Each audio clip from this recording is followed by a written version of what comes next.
Ma'am साहब, हमारा loan तो पास हो जाएगा ना?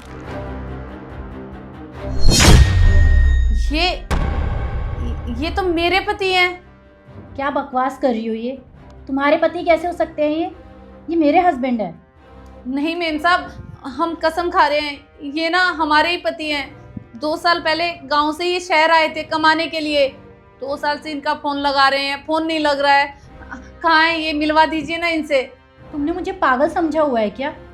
अरे अपने आप को देखो और इनको देखो। तुम कहाँ गांव की गंवार औरत और ये कहाँ शहर में रहने वाले पढ़े लिखे। तुम्हारा और इनका तो दूर दूर तक कोई मेल नहीं है। और तुम्हें क्या लगता है तुम ये सब बोलोगी तो क्या मैं तुम्हारा लोन इससे पास कर दूंगी? हाँ, बहुत ही बकवास बात बोल रही हो। और इससे पहले मेरा दिमाग खराब हो ना, फालतू की बातें बोलने की जरूरत नहीं है। नहीं मैम साहब, हम अपने सुहाग की कसम खा रहे हैं, ये हमारे ही पति हैं। हम झूठ नहीं बोल रहे। ये कहाँ है? आप हमें इनसे मिलवा दीजिए ना। अच्छा, तो तुम कह रही हो कि ये तुम्हारे पति हैं? नाम बताना जरा अपने पति का। हमारे पति का नाम मनीष है। नाम तो बिल्कुल सही बताया तुमने। तुम सच कह रही हो ये तुम्हारे पति हैं? अच्छा सुनो, अगर तुम सच कह रही हो तो तुम अभी बाहर जाओ, जब मैं बुलाऊं तो वापस आ जाना। समझ में आई? बहुत बहुत धन्यवाद मैडम।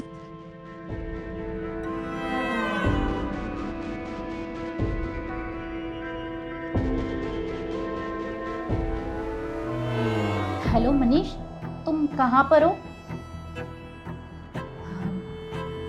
एक्चुअली मैं कह रही थी कि आज लंच मेरे ऑफिस में करते हैं। ऑफिस में आ जाओगे मेरे?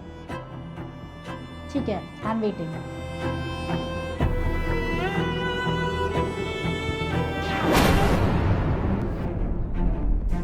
क्या बात है, आज बेबी का मेरे बिना मन नहीं लगा और लंच भी साथ में करना है, तो चले लंच करने। मनीष, लंच करने से पहले ना मुझे तुमसे कुछ बात करनी है, कुछ पूछना है। हाँ बोलो ना, क्या बात करनी है। मनीष, तुम्हारी मेरे से पहले भी किसी से शादी हो रखी है क्या? अरे ऐसा क्यों बोल रही हो? अच्छा मनीष, तुम किसी सीमा देवी को जानते हो? अरे नहीं नहीं, मैं किसी सीमा देवी को नहीं जानता। और तुम ये कैसी बहकी बहकी बातें कर रही हो आज? और तुम आज बहुत क्वेश्चन कर रही हो क्या गया है तुम्हें? मनीष, ये मेरे सवाल का जवाब नहीं हुआ। और मैं तुमसे कोई सवाल जवाब नहीं कर रही हूँ, मैं बस सच जानना चाहती हूँ। क्या कुछ ऐसा है मनीष जो तुम्हें मुझे बताना चाहिए और तुम मुझे नहीं बता रहे हो, मुझसे छुपा रहे हो?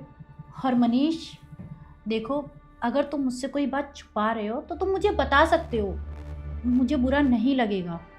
यू नो, हमारी शादी हुई है तो हमें एक दूसरे से कुछ नहीं छुपाना चाहिए।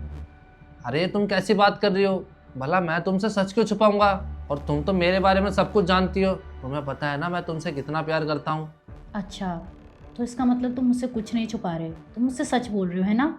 ठीक है, फिर सारा सच अभी सामने आ जाएगा, दूध का दूध और पानी का पानी हो जाएगा। सुनो, अंदर आना जरा। ये सीमा देवी है। मनीष, तुम जानते हो इसे? नहीं, मैं तो नहीं जानता। कौन है ये? कहीं तुम्हारी क्लाइंट तो नहीं है? क्या बोल रहे हो तुम ये? तुम हमें नहीं जानते? हम तुम्हारी पत्नी, हमारी शादी हुई थी गांव में। अबे ओए, क्या बकवास करे जा रही है तू? तेरा और मेरा कहीं से मैच नहीं करता, ठीक है? अपने आप को देख और मुझे देख, मैं कहीं से लग रहा हूँ तेरा पति? देख, मैं तेरे जैसी लड़की को ना अच्छी तरीके से जानता हूँ। जहाँ पे अमीर आदमी दिखानी, वहीं पर रिश्ता बनाना चालू कर देते हो। और शीतल, तुम भी किसकी बातों में आ रही हो? अरे ये अमीर आदमियों के ना पैसे ऐंठने के चक्कर में होती है। अरे बाहर निकाल लो इसको। हमने कभी नहीं सोचा था कि आप हमें ऐसे पहचानने से इनकार कर देंगे। आप 2 साल के लिए पता नहीं कहाँ चले गए थे। हम कितना डर गए थे कि कहीं आपको कुछ हो ना गया हो। लेकिन आज आपको यहाँ ऐसे देखकर हमें पता चला है कि आप हमें धोखा दे रहे थे, इसीलिए हमारा फ़ोन भी नहीं उठा रहे थे। हमने इन्हें ढूंढने की बहुत कोशिश की, लेकिन अगर हम यहाँ नहीं आते आज तो हमें पता ही नहीं चलता कि इन्होंने दूसरी शादी कर ली है। देखो, पता नहीं क्यों मुझे ऐसा लगता है कि तुम सच बोल रही हो और ये झूठ बोल रहे हैं, पर फिर भी मैं पूरा सच जाने बिना तो किसी नतीजे पे पहुंच नहीं सकती। तो तुम्हें मुझे कुछ ऐसा सबूत देना पड़ेगा जिससे मुझे यकीन हो जाए कि तुम सच बोल रही हो। तो बताओ, तुम्हारे पास ऐसा कोई प्रूफ है? सबूत? हाँ हाँ मेम साहब, है हमारे पास सबूत।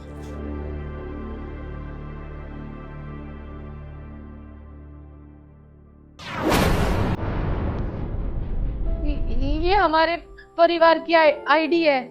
आपको इसका जरूरत था ना लोन के लिए, इसलिए हम इसको लेकर आए थे। मनीष, अगर ये झूठ बोल रही है तो ये क्या है? अरे शीतल, ये झूठ बोल रही है, क्या पता इसने नकली बनवाया हो। अच्छा, ये नकली है तो ठीक है, अभी पता चल जाएगा झूठ बोल रही है या सच।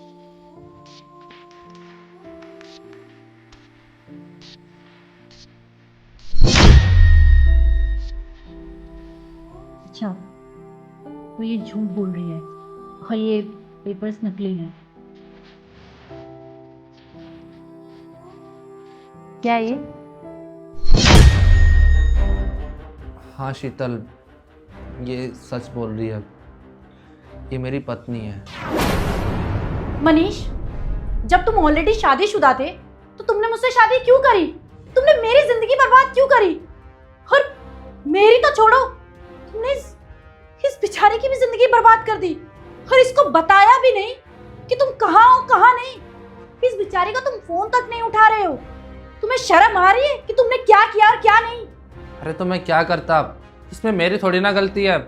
मैं इससे कोई शादी वादी नहीं करना चाहता था, वो तो मेरे घर वालों ने इससे ज़बरदस्ती शादी करवा दी और शादी के बाद मेरा मन इसके साथ रहने का नहीं किया, इसलिए मैंने इसको झूठ बोला कि मैं शहर में कमाने जा रहा हूँ। फिर मैं यहाँ पे कमाने के लिए आ गया और शहर में आने के बाद मुझे तुम मिली और तुम्हें देख के मुझे प्यार हो गया। और तुम ही बताओ, अगर मैं ये सब सच तुम्हें बता देता कि मैं शादीशुदा हूँ, क्या तुम मुझसे शादी करती? नहीं ना, इसलिए मैंने तुम्हें नहीं बताया। मनीष, तुम्हें ना इस बात का पता होना चाहिए, जो रिश्ता झूठ से शुरू होता है ना, वो कभी टिकता नहीं है। और हाँ, इस बात की क्या गारंटी है तुमने इसको छोड़ के मुझसे शादी कर ली क्योंकि तुम्हें मुझसे प्यार हो गया था? क्या पता कल को तुम्हें मुझसे सुंदर लड़की मिल जाए तो तुम उससे शादी कर लोगे, और उससे ज्यादा सुंदर लड़की मिल गई तो तुम मुझसे शादी कर लोगे। तुमने मुझे पागल समझा हुआ है क्या?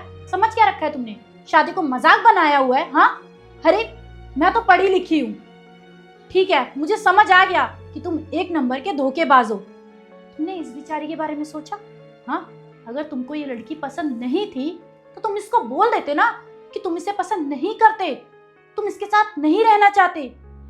ये बेचारी तुम्हारे घर वालों के लिए इतना कुछ कर रही है, तुम्हारे घर वालों के साथ रह रही है वो, उसको तो कुछ पता भी नहीं होगा। आज जाके ये सच खुला है, वरना वो तो तुम्हारे भरोसे जिंदगी गुजार देती और तुम अपनी जिंदगी यहाँ पर ऐश से जी रहे होते। शर्म नहीं आती है तुम्हें ये सब हरकतें करते हुए? हाँ, यू नो व्हाट मनीष, मुझे ना शर्म आ रही है कि मैंने तुम जैसे इंसान पे भरोसा किया और तुमसे प्यार किया, पर अब बस बहुत हो गया। मैं तुम्हारे साथ नहीं रह सकती, एक झूठे इंसान के साथ मैं अपनी पूरी जिंदगी नहीं गुजार सकती। मैं तुम्हें डिवोर्स देती हूँ, और हाँ, डिवोर्स के पेपर ना मैं तुम्हारे घर भिजवा दूंगी। अरे नहीं नहीं शीतल, मैं तुमसे बहुत प्यार करता हूँ और मैं तुम्हें कभी भी धोखा नहीं दूंगा। हम भी तो आपसे बहुत प्यार करते थे, लेकिन हमारा क्या कसूर था जो आपने हमें धोखा दे दिया? देखो, तुम दोनों मुझे माफ़ कर दो, मैंने अपने स्वार्थ के चक्कर में तुम दोनों की ज़िंदगी ख़राब कर दी और तुम दोनों से माफ़ी मांगने के सिवा मेरे पास और कोई शब्द नहीं है। क्या? कोई शब्द नहीं है? मनीष, इसके बाद भी तुम ये सोच रहे हो कि मैं तुम्हारी बात सुनूंगी, तुम्हारी बात पे यकीन करूंगी? तुम्हें ऐसा कैसे लग सकता है? मैंने तुम्हें बोला ना कि मैं तुम्हें डिवोर्स दे रही हूँ, डिवोर्स के पेपर तुम्हारे घर पहुंच जाएंगे। मैं तुम्हारे साथ अब बिल्कुल भी नहीं रह सकती, और आज के बाद ना मुझे कांटेक्ट करने की कोशिश मत करना। देखो सीमा, मुझे बिल्कुल आइडिया नहीं था कि ये आदमी शादीशुदा है, वरना मैं किसी का बसा बसाया घर बर्बाद नहीं करना चाहती थी। और मुझे माफ़ कर देना, मैं एक औरत हूँ, मुझे पता है इस बारे में कि अगर एक औरत का बसा बसाया घर कोई दूसरी औरत तोड़ देना तो कितना बुरा लगता है। पर यकीन मानो, अगर मुझे इस बारे में पता होता ना तो मैं कभी हरकत नहीं करती। मैं तुम्हारे गम तो नहीं बांट सकती, पर हाँ, तुमसे माफ़ी मांग सकती हूँ। मैंने इस इंसान को छोड़ दिया है, अब तुम देख लो जो भी करना हो इसके साथ। शीतल शीतल मेरी बात सुनो। अगर आपको हम पसंद नहीं थे तो आप हमें बता देते, हम खुशी खुशी आपकी ज़िंदगी से चले जाते। देखो सीमा, मैं मानता हूँ कि मुझसे बहुत बड़ी गलती हो गई है और मैं तुमसे एक आखिरी उम्मीद करता हूँ कि तुम मुझे माफ़ कर दो। मैं वादा करता हूँ आगे से ये सब कभी नहीं करूँगा और मैं तुम्हारे साथ में रह के अपनी गलती सुधारना चाहता हूँ। प्लीज़ मुझे आखिरी मौका दे दो। लेकिन इस तरह धोखा देकर आपने हमारा बहुत दिल दुखाया है और आज जो हमने देखा है ना, उसके बाद हम तुम्हें कभी माफ़ नहीं करेंगे, कभी भी नहीं। सीमा सीमा मेरी बात तो सुनो।